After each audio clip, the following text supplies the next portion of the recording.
By the end of the military campaigns of 1219-1241, the territories of Deshti Kipchak and Maveranahar became part of the empire of Genghis Khan and were divided among his sons. The eldest son, Juchi, was given the lands of Sararka and further west-south to the Caspian and Aral Seas. From the Central Asian territories, the lower reaches of the Amudarya, northern Kharazm, entered his Ulus. His headquarters were in the valley of the Irtysh River. The second son, Chagatai, received Maveranahar and Jitesu. His headquarters were in the valley of the Ili River. The third son, Ugidei, was given Western Mongolia and Tarbagatai. His headquarters were near present-day Chuguchak. Tului received his father's Ulus, essentially Mongolia.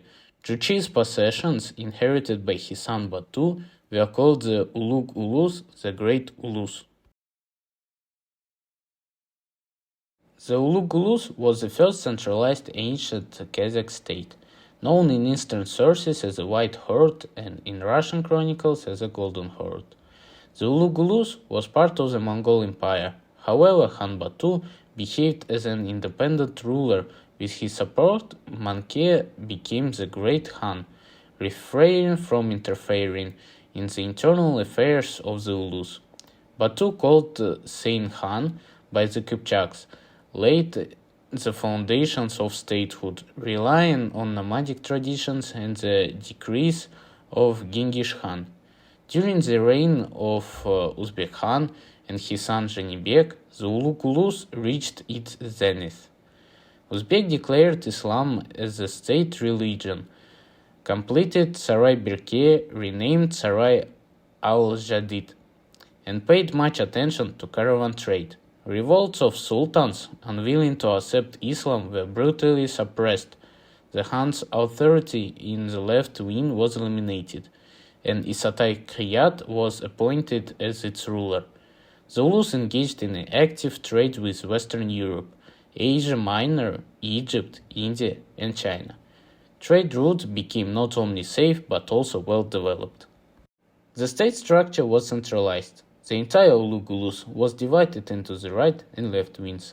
The right wing covered the territory of western Kazakhstan, the Volga region, the North Caucasus, the Don and Dnieper steppes, Crimea, and was ruled by Khans of the Ulug Ulus from the descendants of Batu.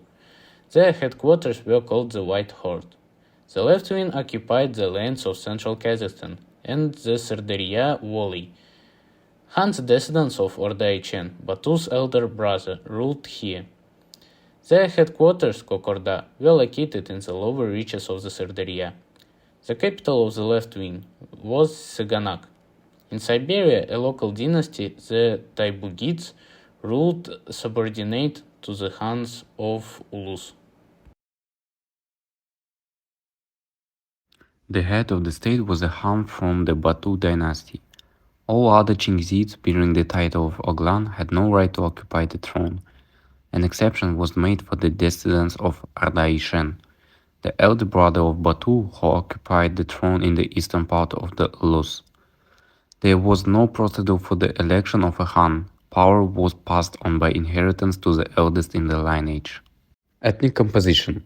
The population of the Ulug Ulus was multi-ethnic. The number of Mongols proper was insignificant. The majority remained in Mongolia, their homeland. Those who found themselves in Kazakhstan were completely assimilated by the Turkic-speaking population.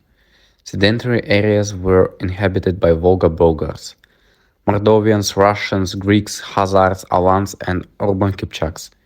The majority of the nomadic population consisted of Kipchaks, within which new associations emerged: Naimans, Kireys, Ulaks, Konrads, Arghans, Kangulis, Mangits, Kiyats, and others. The Ulug Ulus in world politics.